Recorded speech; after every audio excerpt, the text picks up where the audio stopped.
पूरे देश में जहां जहां पर भारतीय जनता पार्टी है वहां पर पेपर लीक है। ऊर्जा कांड का पेपर लीक हुआ। एडू टेस्ट के जो मालिक हैं सुरेश चंद्र आर्या जी, उनके भारतीय जनता पार्टी और आरएसएस के लोगों के साथ गहरे रिश्ते हैं। नौजवानों के भविष्य को बर्बाद करके माल का हिस्सा बीजेपी के पास पहुंच रहा है। नौजवानों के भविष्य को बर्बाद करके माल का हिस्सा, कमाई का हिस्सा भारतीय जनता पार्टी के नेताओं के पास पहुंच रहा है। अभी चंद दिन पहले, मेरे ख्याल से एक हफ्ता भी नहीं बीता होगा, एक सप्ताह भी नहीं पूरा हुआ होगा, सीबीआई ने कह दिया इस संजीव मुखिया के खिलाफ तो कोई सबूत ही नहीं है। संजीव मुखिया के लिए किया, क्या गारंटी है कि आगे नहीं करेंगे? ये साक्ष्य नहीं देंगे। तो इसलिए फास्ट ट्रैक कोर्ट बनाना कितना बड़ा समाधान है मुझे तो नहीं मालूम। पॉक्सो केस में तो है फास्ट ट्रैक कोर्ट। सजा की डिटेल निकाल के देख लीजिए कितने लोगों को सजा मिली है। भारतीय जनता पार्टी और प्रधानमंत्री नरेंद्र मोदी ये पेपर लीकिया सरकारें बन चुकी हैं। पूरे देश में जहां जहां पर भारतीय जनता पार्टी है वहां पर पेपर लीक है। और पेपर लीक हो इसलिए रहा है कि पेपर लीक कराने वाली कंपनियों के मालिकों से प्रधानमंत्री मोदी के और इनके मुख्यमंत्रियों के गहरे रिश्ते हैं। उसको विस्तार से आपको बताऊंगा। अभी जो ताजा मामला आया है, यह मामला है गुजरात आयुर्वेदिक विश्वविद्यालय का मामला, जहां पर आयुर्वेदिक विश्वविद्यालयों में परीक्षाएं चल रही हैं और वहां थर्ड ईयर में शैल तंत्र वन का पेपर जो है वो लीक हो गया। हजारों बच्चे गुजरात के आयुर्वेदिक विश्वविद्यालय में पढ़ते हैं, थर्ड ईयर का एग्जाम का पेपर लीक हो गया पूरे गुजरात के अंदर। विश्वविद्यालय के जितने कॉलेज है सारी जगहों पे पेपर लीक हो गया। और तो 2 अगस्त तक परीक्षाएं चलेंगी। अब तक कितने और पेपर लीक होंगे कहना मुश्किल है। अब जब मैं कह रहा हूं कि गुजरात के अंदर पेपर लीकिया सरकार चल रही है, वहां पेपर लीक का एक लंबा इतिहास है, तो उसका मैं कुछ उदाहरण आपको देना चाहता हूं। कैसे वहां के लाखों बच्चों का भविष्य गुजरात की भारतीय जनता पार्टी की सरकार ने बर्बाद किया है। 2014 में, पिछले 10 सालों का मैं पढ़ रहा हूं, 2014 में एक पेपर लीक हुआ, रेवेन्यू तलाटी का पेपर लीक हुआ। 2016-17 में फिर एक बार तलाटी की परीक्षा का पेपर लीक हुआ। 2018 में टेट और लोक रक्षक दल और मुख्य सेविका 3 परीक्षाओं के पेपर लीक हुए। टेट, लोक रक्षक दल, मुख्य सेविका। 2019 में सचिवालय के अंदर क्लर्क की भर्ती का पेपर लीक हुआ। 2019-20 में जेएमसी और एएई का पेपर लीक हुआ। 2021 में सब ऑडिटर, हेड क्लर्क, एटीडी, पशुधन निरीक्षक, पीएसआई, इन सब का पेपर लीक हुआ गुजरात में। यह 2021 में हुआ। 2022 में वन रक्षक का पेपर लीक हुआ। 2023 में जूनियर क्लर्क और डमी कांड का पेपर लीक हुआ। और 2024 में ऊर्जा कांड का पेपर लीक हुआ। यह इनका इतिहास है पेपर लीक का। तो मैं आपके माध्यम से भारतीय जनता पार्टी और नरेंद्र मोदी जी से पूछना चाहता हूं, एक संस्था है एडू टेस्ट। एडू टेस्ट के जो मालिक हैं सुरेश चंद्र आर्या जी, उनके भारतीय जनता पार्टी और आरएसएस के लोगों के साथ गहरे रिश्ते हैं। और वो ईडू टेस्ट नाम की जो कंपनी है वो परीक्षाओं के पेपर लीक कराती है। सिर्फ एक राज्य में नहीं, हर राज्य के अंदर परीक्षाओं के पेपर लीक कराती है। तो जब पेपर लीक कराने की घटना में वो लोग पकड़े गए तो गुजरात में उनको ब्लैक लिस्टेड कर दिया गया। ध्यान से सुनिएगा, मोदी जी की करीबी कंपनी है एडू टेस्ट कंपनी, बीजेपी के मुख्यमंत्रियों की करीबी कंपनी है एडू टेस्ट कंपनी। तो वहां उसको ब्लैक लिस्टेड कर दिया गया गुजरात के अंदर।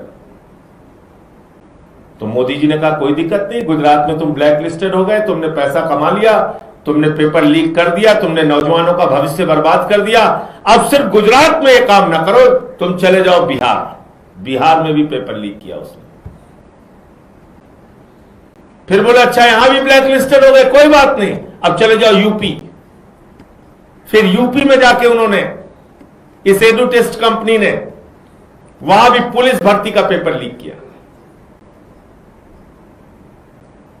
तो जब मैं ये बात कहता हूं कि भारतीय जनता पार्टी के नेताओं के गहरे संबंध पेपर लीक करने वाली कंपनियों के साथ हैं, तो यह हवाई बात नहीं, इसके 1000 प्रमाण मौजूद है।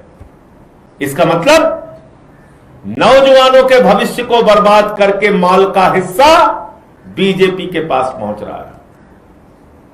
नौजवानों के भविष्य को बर्बाद करके माल का हिस्सा, कमाई का हिस्सा भारतीय जनता पार्टी के नेताओं के पास पहुंच रहा है। और इसी के कारण पेपर लीक पे पेपर लीक, पेपर लीक पे पेपर लीक हो रहा है। पूरी की पूरी सरकार खड़ी हो जाती है पेपर लीक कांड में शामिल लोगों को बचाने के लिए। कल मैंने प्रधानमंत्री जी का तीसरा वीडियो देखा, फ्रेंड्स वाला। आजकल उन्होंने बहिष्कार कर दिया मीडिया का, वो समझ गए अब काम नहीं चलेगा, अब 8 बजे लाइव आने से काम नहीं चलेगा। तो उन्होंने सारी की सारी मीडिया का बहिष्कार कर दिया। रात में 12 बजे उठ के बना रहे हैं वीडियो, फिर 12:30 बजे बना रहे हैं, फिर सुबह बना रहे हैं, फिर शाम को बना रहे हैं। अभी फिर एक वीडियो आया उनका फ्रेंड्स का। तो अब की फ्रेंड्स वाले वीडियो में कह रहे हैं मैं इस देश के छात्रों को बताना चाहता हूं, जिन लोगों ने पेपर लीक कराया वो जेल में सड़ रहे हैं। यार आप भारत के प्रधानमंत्री इतना सफेद झूठ कैसे बोलते हो भाई? मुझे तो शर्म आती है प्रधानमंत्री की बात को सुन के। कह रहे हैं पेपर लीक कराने वाले जेलों में सड़ रहे हैं। अरे संजीव मुखिया अभी चंद दिनों पहले जो 2024 के नीट पेपर लीक का मुख्य आरोपी था, मेरे हिसाब से नहीं आपके हिसाब से प्रधानमंत्री जी मुख्य आरोपी था। जब सीबीआई ने उसको गिरफ्तार किया था तो कहा था ये नीट पेपर लीक का मुख्य आरोपी है संजीव मुखिया। और अभी चंद दिन पहले, मेरे ख्याल से 1 हफ्ता भी नहीं बीता होगा, 1 सप्ताह भी नहीं पूरा हुआ होगा, सीबीआई ने कह दिया इस संजीव मुखिया के खिलाफ तो कोई सबूत ही नहीं है। तो कौन जेल में सड़ रहा है?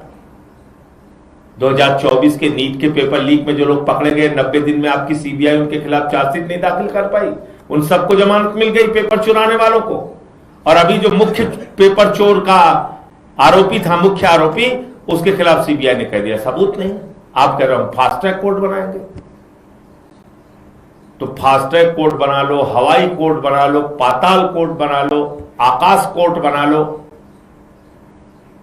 भैया कोर्ट के सामने साक्ष्य दोगे तभी तो कोर्ट सजा देगी।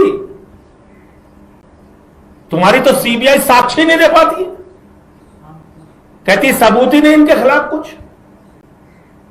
इसका मतलब मैं फिर दोहरा रहा हूं, पेपर चोरों से भारतीय जनता पार्टी के गहरे रिश्ते हैं। पेपर चोरों के उसी तरह के रिश्ते हैं जैसे प्रभु श्री राम के मंदिर में चंदा चोरों से बीजेपी वालों के रिश्ते हैं। तो ऐसे ही आप मजाक देखेंगे ना आगे। ऐसे आप देखिए कोर्ट किस आधार पे काम करती है? कोर्ट काम करती है साक्ष्यों के आधार पे। उस साक्ष्य के आधार पर वकीलों की दलीलें होती हैं, बहस होती है, उसके बाद कोर्ट का फैसला आता है। साक्ष्य लाने की जिम्मेदारी किसकी है? प्रधानमंत्री नरेंद्र मोदी की है, क्योंकि उनके अधीन सीबीआई आती है। तो जब मोदी जी की सीबीआई कोर्ट के सामने जाके कह देगी कि साहब इनके खिलाफ कोई सबूत ही नहीं है, ये तो पेपर चोर है ही नहीं, तो छूट जाएंगे, बरी हो जाएंगे। सीधी सी बात समझो ना। जो काम इन्होंने संजीव मुखिया के लिए किया, क्या गारंटी है कि आगे नहीं करेंगे? ये साक्ष्य नहीं देंगे। तो इसलिए फास्ट ट्रैक कोर्ट बनाना कितना बड़ा समाधान है मुझे तो नहीं मालूम। पॉक्सो केस में तो है फास्ट ट्रैक कोर्ट। सजा की डिटेल निकाल के देख लीजिए कितने लोगों को सजा मिली है। और भी तमाम मामलों में फास्ट ट्रैक कोर्ट बनती है, क्या हालत है उसकी। मैं एक शाहीन जी को जानता हूं, वो एसिड विक्टिम है और 15 साल का, और फास्ट ट्रैक कोर्ट में उनका मामला चल रहा था 2009 से। तो 16 साल के बाद अभी वो जो आरोपी था वो बरी कर दिया गया। फास्ट ट्रैक कोर्ट की बात पर बता रहा हूं, 16 साल मामला चला। शाहीन जी एसिड विक्टिम है, यहीं ब्रेव सोल ऑर्गेनाइजेशन है, यहीं दिल्ली में रहती हैं, जाके पता कर लीजिए आप। सर आज जो है तो ये बिल कितना प्रभावी होगा और कितना कारगर होगा ये तो समय बताएगा। सर आज जो धर्मेंद्र प्रधान जी का पार्लियामेंट में स्वागत किया गया, वो आप बीजेपी वालों से पूछिए जो स्वागत कर रहे हैं। और सर बिल को लेकर क्या स्टैंड है आम आदमी पार्टी? बिल को देखिए, मैंने आपको बता दिया, बिल को लेकर तमाम दुविधाएं मन में हैं। नेशनल दस्तक की आपसे गुजारिश है कि अगर इसको बचाना चाहते हैं तो नेशनल दस्तक को सब्सक्राइब करने के लिए रेड कलर के सब्सक्राइब बटन को दबाएं, फिर बेल आइकन की घंटी दबाएं। नेशनल दस्तक को बचाने के लिए बहुत जरूरी है कि हर खबर को शेयर करें, लाइक करें, कमेंट जरूर करें।